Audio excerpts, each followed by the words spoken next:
Hello everyone, welcome back to Study Crunch. Now we are going to start off with a new course that is Signal and System. In this lecture, we are going to study about signal, continuous and discrete type. Then we are going to look at some properties of signal, addition, multiplication, scaling, shifting and reversal.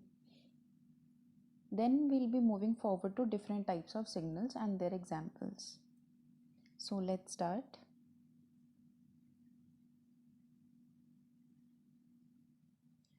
Okay, so basically, what is signal? Signal is a dependent variable or a function of one or more independent variables. So, basically, you have independent variables like x1, x2, x3, so on, that will group as a variable or a function known as signal. So, here f is a function or variable and x1, x2 are the independent variables. Now there are two types of signal, single variable and multivariable. We can write as fx, this is a single variable function, and f of x1, x2, x3 and so on will give us multivariable signal.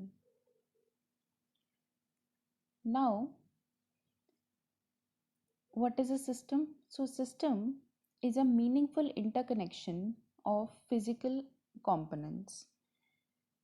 Suppose we have an input signal, we give it to a system, we apply any of these following operation and then we get a meaningful output from that signal.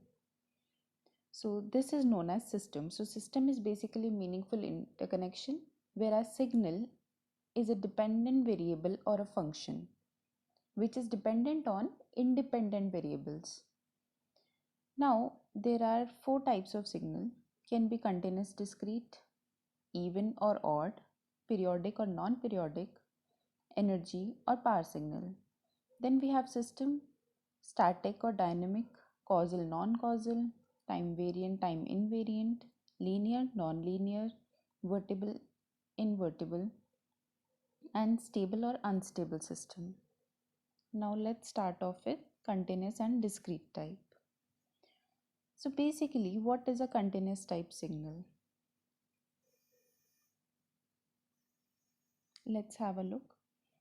So continuous type signals are the signals which are continuous at all the values of t. That is, at every t there is one value.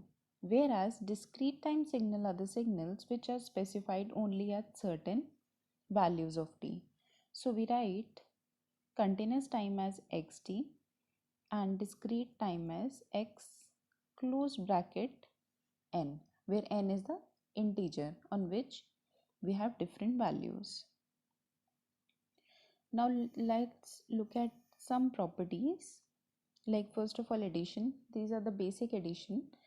So let's start off with, we have x1, we have x2 and we have s. So x1, x2 are the signals which are to be added and s is the sum. So we have 0, 2 which will give us 2. Then we have 1 plus minus 1 which will be 0. Then we have 2 minus 1, 2 plus minus 1 is 1, so we have 1, then so on. So basically we add these signal range wise, like from -3 to -2. What is the value of signal? So we add the signals blockwise. Now let's look at the next one which is basically multiplication of signal, which is also quite similar to addition. So we have 0, 0 into 1 will be 0, 1 into -1 will be -1, 2 into -1 will be -2, 2 into 1 will be 2, then -1 into 2 will be -2. So basically this is also same as addition. Here we are only using the multiplication sign. Next. Okay, so this is very important, that is time scaling. We have two types of scaling, that is time scaling and amplitude scaling. In time scaling, just remember alpha is the term used, or the constant we use is alpha. If alpha is greater than 1, then it is time compression, and if alpha is less than 1, it will be time expansion. So alpha greater than 1, what we do is at 0 the value is 2, and at 2 the value is 2.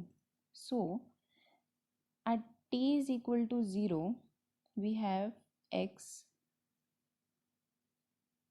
at 0 will be 2, and at t is equal to 2, if we write x alpha t will be, alpha we have taken as 2, and at this particular one will be 2. So this is the time compressed signal. In short, what we can do is we can just write the range, that is 0 by alpha to t by alpha and 2 by alpha. So from here we'll be getting the value of the compressed signal. So just remember, when you have a compressed signal, alpha will always be greater than 1. Now let us look at the second case, expansion. In expansion, similar, keeping the amplitude same and divide by alpha. So we have alpha t by alpha, 0.5 t by alpha, and t by alpha. So we have taken alpha as 0.5 because it should be less than 1. In the compression part it should be greater than 1, and in expansion it should be less than 1. So writing in that, at t is equal to 0 we'll be getting 0, and at t4 we'll be getting the next value, so it is the expansion. Now let us look at amplitude scaling. In amplitude scaling we use the variable as beta. When beta is greater than 1, we'll say that it is amplified. When beta is less than 1, we say it is reduced. So in time scaling we had time compression and time expansion, whereas in amplitude scaling we have amplitude amplification and amplitude reduction. So for amplitude reduction we have t is equal to 0, amplitude is 2, so we have amplitude, if we put y is equal to 0, then it will be 2 into 2, which will give us 4, so amplitude becomes 4. Similarly at y at 2, it will be 2 into 2, which will give us 4, so we have amplitude of 4. Now let us look at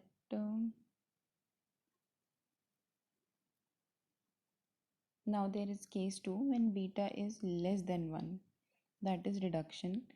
So here as well we'll do the same thing, we are taking beta as 0.5, so 2 into 0.5 will give us 1. Similarly the amplitude will be reduced. Now we'll be talking about shifting. Is another important topic. We have time shift, that is time delay and time advance. So in time advance means we are before time. So k will always be positive. Whereas in time delay, k will always be negative, as it is always delayed. That is, we have time after that period. So for this, for k plus 2, this will be in advance, that is minus 2 seconds advance. whereas in time delay we have right shift, it will be in the delayed part.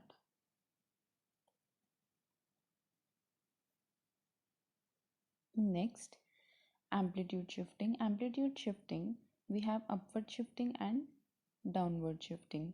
So in upward shifting, k is greater than 0, whereas in downward shifting, k is less than 0. So when k is greater than 0, we'll be having plus 2. If we take plus 2, it will be shifted 2 times up, and in minus, it will be